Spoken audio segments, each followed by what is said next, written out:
Cuerda terciaria adosada a la secundaria, gris teñido de rojo en S.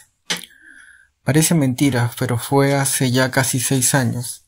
Iba Felipillo en una balsa de gran eslora con los hermanos mayores, que viajaba por las costas para conseguir muyu fresco a cambio de oro, joyas, ropa fina de lana y algodón y piedras coloreadas. Habían partido del poblado de Olón, hecho escala en los puertos huancavilcas de Jipijapa y Jocay, e iban al puerto manteño de Canceví, aguas arriba.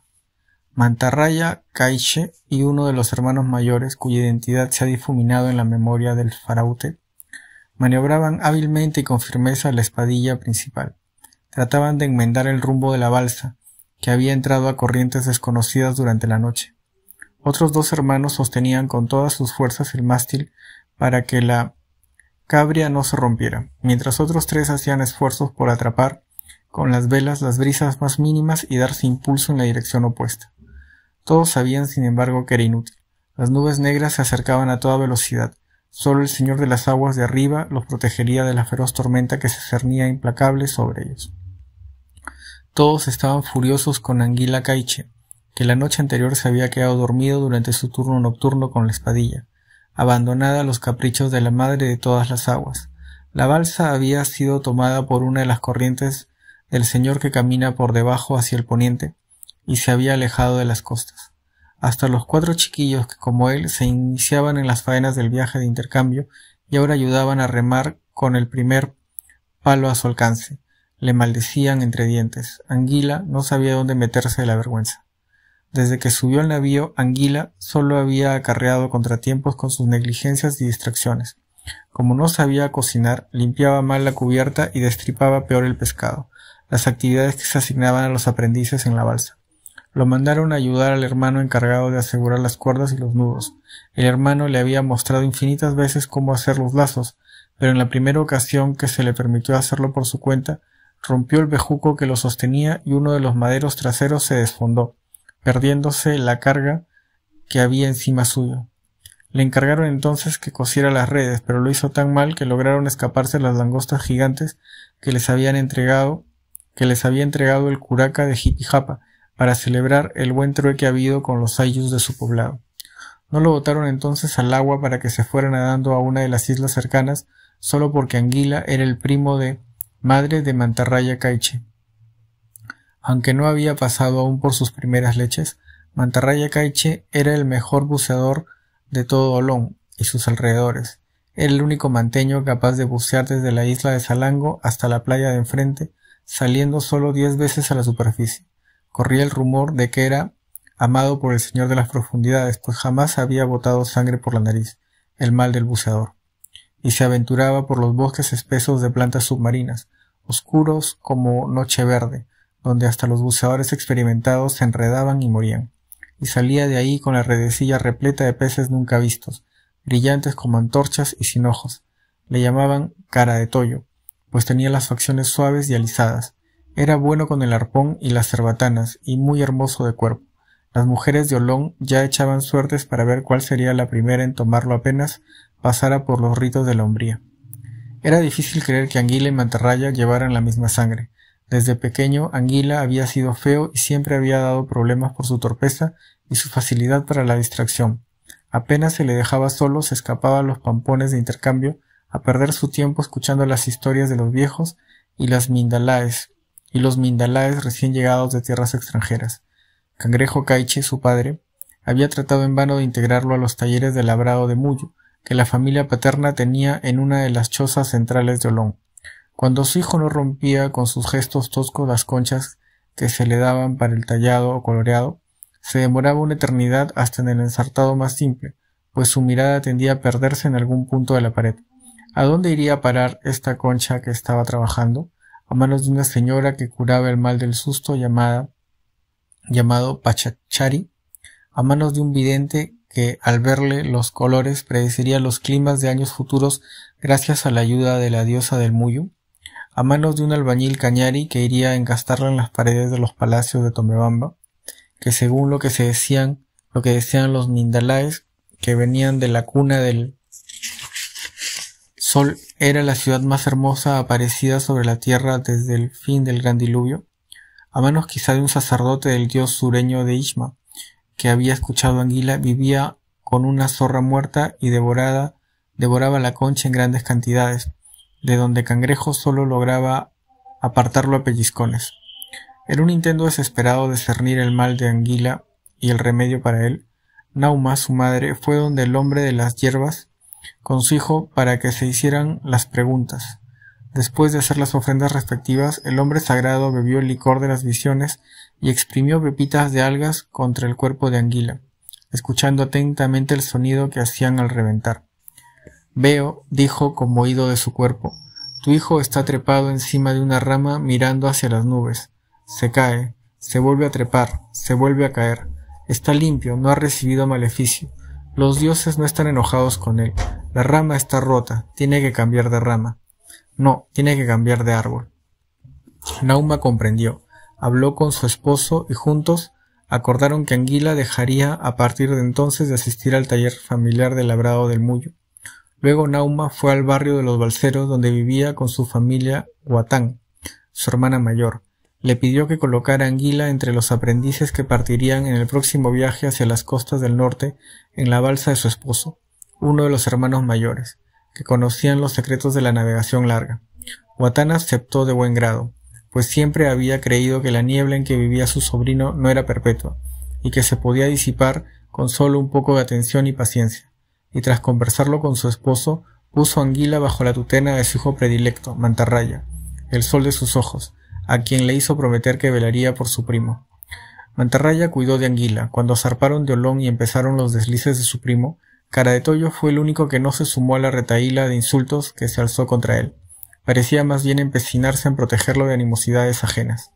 Incluso ahora, en que su último descuido podía costarles la vida a todos los que iban en la balsa, pues las nubes negras ya estaban aquí, oscureciéndolo todo, clavando sobre ellos sus agujas de agua, mientras las olas encrespadas, grandes como montañas, ya los zarandeaban, ya los ponían sobre su lomo y los lanzaban al aire al tiempo de un respiro para acunarlos siniestramente en el siguiente entre sus brazos, como una madre de mala entraña con su bebé llorón, entre violentos estremecimientos que volvían infecundos todos los esfuerzos de los hermanos mayores de retomar el control de la balsa, que rechinaba como si fuese a partirse en 1000 pedazos en cualquier instante.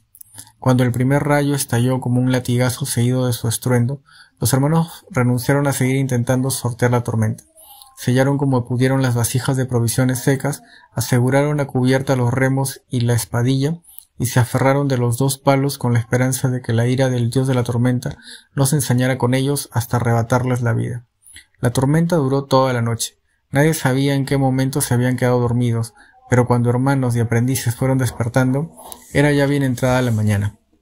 El día estaba despejado y felizmente nadie había caído al mar. Mientras los hermanos hacían un recuento de los daños en la balsa y daban indicaciones para dar comienzo a las primeras reparaciones, se escuchó el grito agudo de Anguila, que señalaba al horizonte en dirección a una casa gigante, absurdamente construida en medio del mar, que se aproximaba con rapidez hacia ellos. A medida que se acercaba, era más visible la silueta extraña de sus habitantes, que deslumbró a todos, pues los extranjeros relucían al sol. «Es Nailam», dijo Anguila, «es Nailam que ha regresado para suplarnos». Nadie entendió de qué hablaba. Uno de los aprendices dijo que encima de torpe y tonto, a Anguila se le había desinflado la cordura e iba hacia él para hacerlo callar de un manotazo. Pero Mantarraya lo detuvo con un gesto. Anguila continuó ante la atención expectante de todos. Según Anguila, había escuchado decir a un viejo tumbecino, Nailam era un dios adorado por los Ñambayeks en tiempos antiguos. El dios había venido con su corte en una gran balsa, tan grande como esta en que estaban viniendo los de ahora. Pita Sofi, su tañedor, míralo, ese debía ser, había empujado todas las cosas con el gran soplo de la concha de caracol que se escuchó por todas partes. Ñinaguitue, su botiller, que se parecía a ese otro de allá, había traído todas las bebidas que ahora se conocían y Ochacolo, su cocinero, todas las comidas condimentadas que podían hacerse. Sin embargo, muchos preferían a Chamuchek. ¿Cuál de los otros sería? Que conocía todos los trucos para volver hermoso un rostro horrible y para convertir el algodón y las plumas en ropa bien adornada. Algunos decían que después de haber soplado todas las cosas, se habían ido volando, otros aseguraban que habían regresado por donde vinieron en sus balsas, pero todos confiaban en que volverían para soplar de nuevo, con su gran soplo en la concha de caracol, cuando las cosas se hubieran detenido y fuese necesario volverlas a mover. Nain-Lam y sus sirvientes estaban tan cercas que veían con claridad sus gestos amenazantes de bienvenida, que escuchaban sus gritos, diciéndoles que se alejaran de la casa, invitándoles a subir. Los hermanos se miraban entre sí sin atinar a nada. De pronto se oyó un estrépito en el agua. Las miradas no terminaban de volcarse al lugar en la superficie de donde procedía, cuando emergió la cabeza de Anguila con los ojos abiertos. Le siguieron de inmediato sus brazos y sus piernas que ya se deslizaban con la presteza de la bestia sagrada que le había dado su nombre. Mantarraya se arrojó de inmediato tras la estela de su primo. Sus brazadas largas y potentes le dieron alcance cuando Anguila topaba la casa, que a ras del mar más parecía una rancia cáscara de coco gigante, y los monstruos le arrojaron 2 cuerdas desde arriba. Mientras eran izados, Cara de Toyo pudo ver que casi todos los tripulantes de la balsa se habían arrojado al mar y ahora braceaban con todas sus fuerzas en direcciones opuestas a la casa flotante. Solo quedaba en cubierta un hermano mayor y 5 aprendices, contemplando hacia aquí con expresión entre horrorizada y fascinada. No había mujeres a bordo, lo que a Anguila le pareció natural, pues los acompañantes del dios del nuevo soplo tenían que ser varones. El gigante barrigón que les recibió con amabilidad tenía que ser Nain-Lam, pues los otros les trataban con respeto reverente debido a un dios. Nain-Lam condujo a Anguila y a Cara de Toyo por toda la casa, y atento a todo lo que despertaba su curiosidad se lo mostraba o les permitía tocarlo. Anguila pudo trepar así hasta la parte más alta del mástil más alto que había visto en su vida. Pudo columpiarse en las cuerdas trenzadas entre sí como redes tejidas por enormes arañas desquiciadas. Pudo saltar con fuerza sobre cubierta para probar su resistencia sin que la casa ni siquiera se meciera. Animado por la osadía de su primo, Cara de Toyo empezó a tocar a su vez, una por una, las pieles de metal y los adornos que llevaban. No es piel, dijo Mantarraya, es vestido. Sin embargo, fue Anguila el del mayor atrevimiento. Se quedó mirando con fijeza la cara de Nain-Lam, el dios que adivinó el blanco de su curiosidad. Se inclinó hasta estar a su altura. Anguila empezó entonces a mesarle los bordes tupidos de la cara, mientras Pita Sofi, Ñiñanguinte y otros miembros de su corte observaban con cautela. Pobrecito Nain-Lam, dijo Anguila, tanto tiempo ha estado bajo el agua que le ha crecido musgo en la cara. Y le sacó de raíz de un solo tirón un atado de musgo.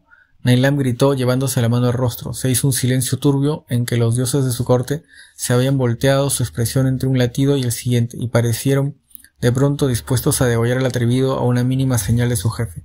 Para su alivio, Nain-Lam rompió a reír de carcajadas y sus sirvientes hicieron lo mismo. Anguila se unió a las risas, mientras Mantarraya suspiraba como si acabase de ir al país de los muertos y no hubiese terminado de regresar. Y sonríe ahora Felipillo al membrarse de su osadía y atrevimiento, pues venía el faraute de tirar las lenguas y tupidas barbas del maestre don Bartolomé Ruiz. No recuerda Felipillo si alguien le forzó o fue por su propia voluntad, pero después que Ruiz empezaron a decirle así, recogió en su casa flotante al hermano mayor y a los aprendices que se habían quedado en la balsa, los remolcó hasta una de las islas cercanas y se despidió de ellos. Anguila estaba aún con los extranjeros y Mantarraya con él. A partir de entonces compartieron los 2 primos tanto tiempo con los dioses visitantes que algunas palabras que ellos usaban para hablar entre sí empezaron a diferenciarse de las otras y a ofrecerles su sentido. Eran sobre todo palabras que, para nombrar a las diferentes cosas del barco, que los primos aprendían a la par que descubrían las cosas mismas y los trucos que había en ellas. Para Anguila había sido todo uno, por ejemplo, maravillarse con el gran anzuelo que encontró un día que buceaba al lado del navío, aprender la palabra que los dioses usaban para designarla, áncora, y entender que no la usaban para pescar grandes peces del mar en un recipiente con agua, En un recipiente con agua, Ruiz puso una rama atada con una soguilla a un pedazo del nuevo metal gris que traían ellos, y el señor de las profundidades lo jaló hacia abajo, como hacía con todas las cosas pesadas. Cuando comprendió, Anguila fingió sorpresa para agradar a Ruiz, pero ya conocía ese truco. Los navegantes manteños usaban potalas pulidas con agujeros en el medio para fijar los navíos y no dejarlos a merced de los caprichos de la señora de los vientos y los señores que caminan por debajo del mar. Poco a poco, a medida que fue hilando palabras, cosas y trucos, fue dándose cuenta de que en el fondo no había diferencia mayor entre el navío de los dioses y lo de los manteños, que el verdadero truco de los objetos divinos, el peso que se disfrazaba de anzuelo, sus vestidos de metal que se disfrazaban de piel, o este navío que se disfrazaba de caza, era que ocultaban sus verdaderos propósitos. Lo confirmó unos días después, cuando Ruiz desplegó una de esas láminas delgadas que los dioses dibujaban, delgadas como el cuero repujado, y en la que habían trazadas unas grietas como las de la tierra cuarteada por el sol en los días de sequía. Al advertir la curiosidad de Anguila, Ruiz le señaló diferentes lugares de las grietas y dijo varios nombres: Atacames, Cancebí, Caraqués, que Anguila reconoció como los lugares por los que habían costeado los días precedentes, pero solo entendió de qué se trataba cuando vio la forma de la isla de Salango, que Anguila conocía bien, pues había navegado de paseo por la zona muchas veces. Con la mirada fija en ella, como tocado por el dios sonámbulo, permaneció sin voz mientras el truco se le hacía comprensible.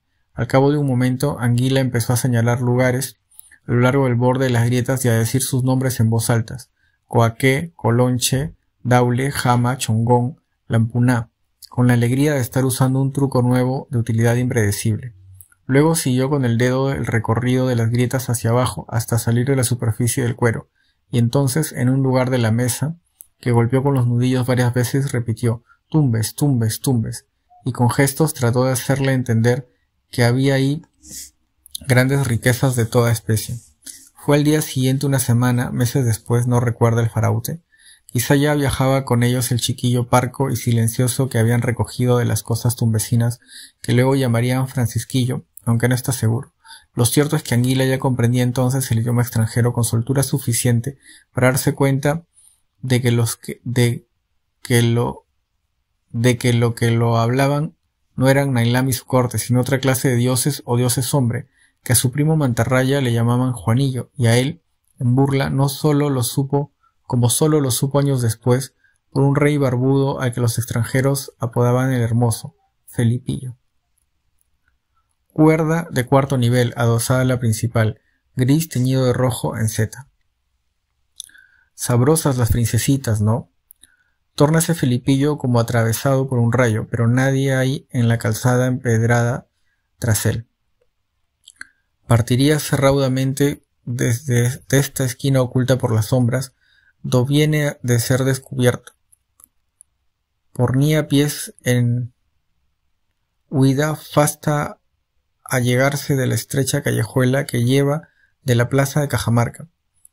Estuercería a la izquierda, mezclaríase a los indios que arrean cuesta abajo manadas de ovejas negras de buen talante. Llevan atados de flores de todas las colores y perfumes, o portan tinajones de chicha para las fiestas y sacrificios de Atumpucuy, el mes inca de las flores. Aquestos mesmos indios que, como todos los que topasen hasta agora, de curacas a yanaconas, mirarían de mal ojo el faraute y al sayo, manto y alpargatas delatores de su condición de sirviente de los cristianos. Arruinaría presto a la frugal cámara en que duerme la siesta su señor don Francisco. Tenderíase en el atado de paja trenzada que el faraute ha por lecho, fingiendo donde nunca haberse partido, si no fuese porque la voz que le venía de llegar ha fablado en la lengua manteña, su lengua de leche materna. Tranquilo, dice la voz, la profunda voz, más enmusitando que fablando. Hay prohibición de verlas, pero estando el mundo como está, ya nadie la respeta. Con alarma, vuélvese Felipillo a Intipaya y su cuadrilla de vírgenes y cristianos de guardia, y que van monte arriba. Sospira el faraute de alivio, no le han visto ni oído. Más tranquilo, tórnase hacia la calzada do saliese la voz, hay agora en ella un indio entrado en carnes y madurez. Su hábito de colores huivas y lana burda aquieta su ánimo. Es un inca de bajo rango, que por ello sin razón ninguna para le delatar, pero es un rostro foradado por las viruelas como las más de estas tierras, y le sonríe con desarmante calidez, sacando del faraute inmediatas confianza y simpatía. «Tú eres manteño, ¿no?», pregunta el indio. «Soy», responde el faraute, y añade, entornando la sonrisa, «¿Cómo has sabido?». «Ayer te vi con los barbudos extranjeros frente al gampón», dice el indio, y huelga Felipillo en probando que, malgrado del tiempo, sin fablar la lengua, la suelta bien. «Estabas traduciendo para ellos algo que había dicho el curaca Carhuatongo, cuando se te soltaron malas palabras en manteño. Cha, me dije, ¿será acaso manteño el chiquillo? A ver si un día de estos me le acerco y hablamos el idioma del terruño», me dije. Mira el faraute con prevención. Si el chiquillo nos hace el sobrado, como muchos paisanos que conozco que apenas empiezan a codearse con los incas, se olvidan de las tetas manteñas que le dieron de mamar. «Yo te he visto», dice Felipillo en rescreciente de los ojos. Tú eres sirviente del Inca, el que está a su lado todo el tiempo, recogedor de los restos del Inca. Ese es mi cargo», dice el indio con lozanía. «Yo, un manteño de cariño, le traigo y le llevo sus mudas de ropa, le corto su pelo, le recojo sus uñas que se le caen. Soy inca de privilegio, paisanito». «Manteño de cariño», dice el faraute, «¿no naciste allá?». «No, mi mujer y mis hijos son los que eran de la región. Se los llevó la gran pestilencia. A mí casi también. Pero como ves», señalas el rostro, «se arrepintió a medio camino. Alga venenosa nunca muere, dicen, ¿no?». Sonríe y el manteño con una brizna de amargura. «¿De dónde eres tú?». «De Olón, cerca de la isla de Salango». «Yo conozco, he estado ahí». «Trocan muyo, ¿no?». «Sí, y también esmeraldas y lapislázuli, y faltanle palabras a nombrar en lengua manteña la copia de las piedras preciosas que desfilan velozmente su memoria». Suspira de congoja el faraute, contemplando en silencio el foradado rostro serio de súpito. «¿Cómo te llamas, paisanito?». «Felipillo». «¿Pili qué?». «Felipillo». «Dime Firipillo». Torna a sonreír el manteño paternal la voz. «¿Cómo así es que andas con los extranjeros?». «Me recogieron hace 6 años de la balsa de intercambio en que viajábamos a Cancebí. También lo recogieron a mi primo. Los demás saltaron al agua y se fueron nadando a la orilla o a las islas cercanas». «¿Tu primo es el otro chiquillo que habla por los extranjeros?». Gesto de Felipillo, no entiende a quién mente el manteño. «El que se fue con el barbudo joven a Pachacamac». Bohín de desprecio del faraute. «Ese no, ese es un tallán creído. Mi primo murió. También recogieron a un niño tumbecino que se llamaba Francisquillo. Viajamos juntos por mar siguiendo la corriente de uno de los señores que caminan por debajo del agua, por debajo hacia el norte. Pasamos por puertos grandes, donde viven abarrotados muchos como ellos. Luego viajamos varias lunas por mar hacia la cuna del sol. Llegamos a una tierra negra que llaman España, donde viven muchísimos más en fortalezas de piedra. Señala la cima del collado que se cierne sobre la plaza de Cajamarca. Así de altas. Pasamos por ciudades llenas de ellos, tan largas que no demoramos días enteros en cruzarlas. Después regresamos aquí, pero sin mi primo. Mi primo murió allá». «Cha», dice el manteño, enmeciendo luengamente la cabeza. «Pobre tu primo, pobre. ¿Y dónde está ese otro chiquillo que dices que recogieron? Francisquillo. Se quedó en la desembocadura del río Suricaram, en un poblado tallán llamado Tangarará, haciendo compañía a los extranjeros que se quedaron allá». Contráese el foradado rostro. «Cha, ¿entonces hay más extranjeros en Tangarará?». «Sí, ¿cuántos?». 30 a 35. ¿Por qué no han venido a Cajamarca?». «Estaban enfermos y no tenían fuerzas suficientes para el viaje». «No me digas, paisanito», sonríe el paisano como haciendo celebración de la noticia. «¿Se enferman los extranjeros?». «Claro, tendrán pelos en todo el cuerpo, pero comen, cagan y se tiran pedos como tú y yo». «Ajá, y también mueren como tú y yo», asiente Felipillo, enolgando de compartir el secreto saber con su paisano, de hablar en lengua que solo ellos han comprender, en lengua impune. «¿Los has visto morir?». «Con estos mismos ojos que te están mirando», dice el faraute, feliz. «De hambre, de frío, de calor, a flechazos, a pedradas, ahogados, hinchados, mareados, quemados por las fiebres de los pantanos, hasta cortados en pedazos, cocinados y comidos por los salvajes caribes y quillacingas. ¿Hay más en las tierras del Inca? No, dice Felipillo, piensa. Todavía no. ¿Que van a venir más? Asiente el faraute. ¿Cuándo? No sé. ¿Cuántos? No sé, pero muchos. Mece de nuevo la cabeza el manteño como enfablando para sí. Entonces, paisano, los extranjeros no son mensajeros de Huiracocha. Ríe a mandíbula batiente el faraute. No, ¿qué van a hacer? Son gente roja, grande y peluda, pero gente como tú y yo. ¿Y de qué nacen? No entiende el faraute. Nacen de semillas, de huevos, de mujeres. ¿De mujeres? ¿Dónde están ellas? Se quedaron en su país. ¿Cómo son? ¿Barbudas como ellos? Barbudas de abajo será, dice el faraute con intinción.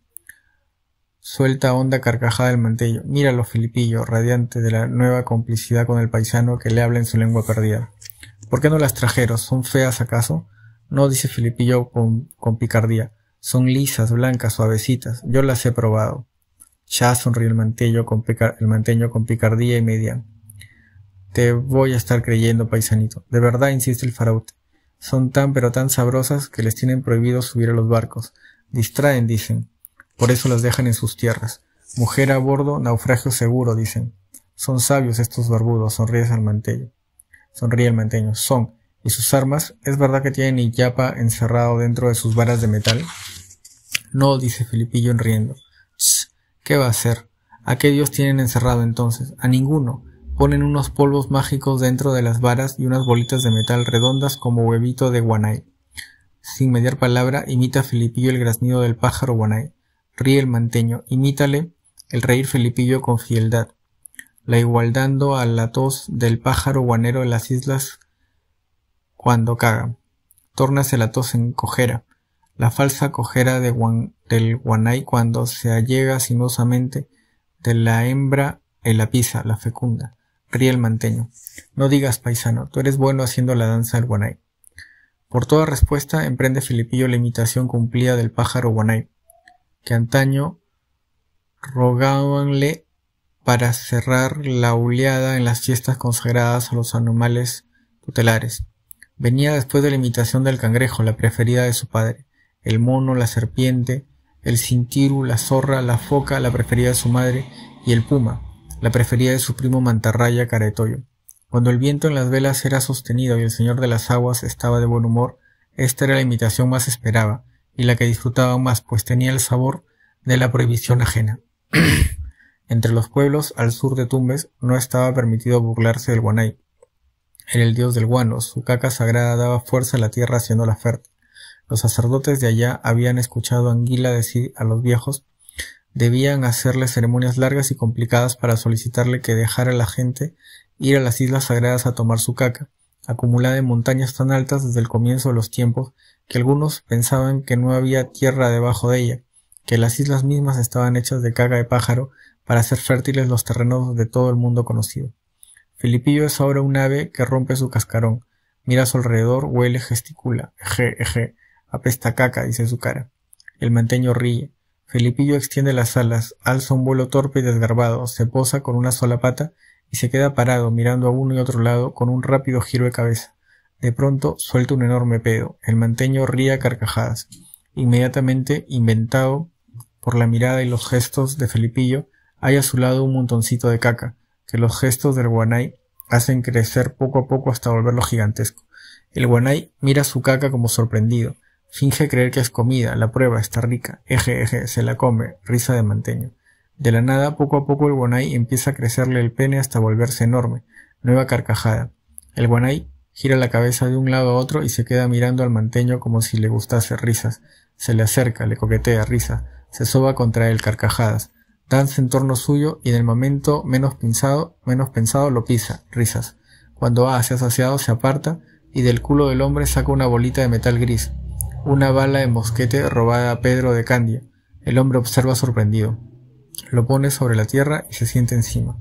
Al cabo de un momento la bolita que funge de huevo, revienta un guanay chiquito que al salir repite el gesto del guanay grande. Eje, apesta caca y con la misma torpeza el guanay grande, pero en chiquito, levanta vuelo. El guanay grande lo mira alejarse por el aire. A medida que se aleja, su cuerpo envejece. Se tira un último y sonoro pedo y expira. Acabada la faena, tórnase el faraute al manteño. Hay hilos de agua manándole de los ojos corriéndole por las mejillas, pero el forado rostro sigue sin amansar, con el ceño adusto severo. ¿Sabes usarlas? ¿Qué? Sus armas, no. ¿Y estas? Dice el manteño señalando recientemente la bala de mosquete birlada por el faraute a sus señores. ¿Sabes usar estas? No. ¿Puedes aprender y me enseñas después? Tengo que irme, dice Felipillo, entomando la bala que le sirve de amuleto, y sin despedirse, pártese en rauda carrera. Cuarta cuerda, blanco entrelazado con negro en Z. Salango carda la lana de la que será la cuerda principal del quipu que enviará a Cusi Yupanqui. Toma un atado de cuerdas vírgenes del montón que ha traído del depósito. Elige una de ellas y devuelve las restantes a la cestilla. Dobla la cuerda elegida en dos partes iguales, la enrolla como exprimiéndola, dejando un ojal amplio en el extremo. Cuando la cuerda está lo suficientemente ceñida, la enlaza por el ojal a la cuerda principal, jala ambos extremos hasta que la cuerda se ajusta bien y ya no puede deslizarse hacia los lados. Pone el otro cabo de la cuerda elegida entre los dedos de su pie izquierdo, estira la cuerda al máximo durante 10 latidos de su corazón para que se vaya acostumbrando a su futura rectitud. Está listo para comenzar. Da un breve vistazo a la angosta ranura por la que entra la luz a su habitación. Debe darse prisa en tramar el quipu, pues pronto culminará el paseo cotidiano del que todo lo ilumina. Mientras prepara su informe, su pepa íntima se contrae como aplastada por dos piedras planas. Se reprocha de nuevo con dureza los errores garrafales cometidos durante el interrogatorio del informante. ¿A quién se le ocurre hacer tantas preguntas sospechosas juntas en un primer encuentro? ¿Cómo se le pudo olvidar preguntarle por las verdaderas intenciones de los extranjeros en las tierras del Inca, por la enfermedad que pretendían curar usando el oro como medicina, por el inaudito dios de 3 cabezas que decían creer y el otro que dice que renacía cíclicamente? ¿Por qué esa estúpida tendencia suya a reírse exageradamente de los chistes de un informante al que tiene miedo de perder? Tendría que ser upa el chiquillo manteño para no haberse dado cuenta. Ahora sí que la regó. ¿Cuándo encontraría otra oportunidad tan propicia como esa primera conversación espontánea en que el informante no sabe lo que es, en que no criba lo que sabe de lo que dice para usar la diferencia a su favor? ¿Cuándo habría ocasión para una segunda charla, si la había? Que si el chiquillo traductor ahora desconfía de Salango, que si asustado por su vehemencia al preguntarle por sus armas, no había ido corriendo a denunciarlo como espía a sus señores, que lo estarían buscando para matarlo. No lo ha hecho, y no lo hará, mi amor. Con su calidez habitual, Kalanga ha interrumpido suavemente en el cuadrado de luz formado en el suelo por la ranura. Aunque está a contraluz, la sombra permite divisar el mismo anillo en la nariz, la misma blusa de bayeta fina sin mangas y faldas sin pliegues propia de las mujeres manteñas, el mismo manojo de collares de Shakira superpuestos en su cuello de la última vez que la vio con aliento antes que el mal le desfigurara hasta arrebatársela. El chiquillo está feliz, y cómo no va a ser, amor mío, por fin ha encontrado con quien hablar en su lengua, con quien evocar sin miedo el que fue y ya no es, el que no sabía que era pero sigue siendo todavía, como tú. No fuerces el próximo encuentro ni las preguntas que tienes pendientes, no son tan urgentes. Espera, deja que sea él el que se te acerque, que sea él que pida sus encuentros, pero cuando lo haga, ten las preguntas y la recompensa listas. Cuando sientas que ha llegado el momento, suéltalas como quien no quiere la cosa. Ni el chantaje ni el soborno, sapito mío, siempre tienen resultados contrarios en gente como él. En gente como tú, a toda recompensa, como bien sabes, le falta el sabor agrio de la coerción. Kalanga abandona el cuadrado de luz, se acerca hasta ponerse a su lado. Salango escucha con dolorosa nitidez la tersa fricción de la Shakira al desplazarse. Siente los dedos de su mujer haciendo, jalando un mechón de cabello de su sien, fingiendo arrancarlos solo para acariciarlos mejor, como era su costumbre, cuando andaba en tregua momentánea de su chacota perpetua. La otra mano de Kalanga le desliza una escudilla llena de hojas de la planta sagrada. Separa con lenta delicadeza las hojas listas para mascar de las que aún no han llegado a la madurez y las pone una por una dentro de la boca de su esposo. Salango las mastica despacio. El sabor que se desprende es dulce, de buena calpa. La voz ronca y tibia de Kalanga se acerca a su oído. No hay primer encuentro perfecto, mi amor, ¿o ya te olvidaste?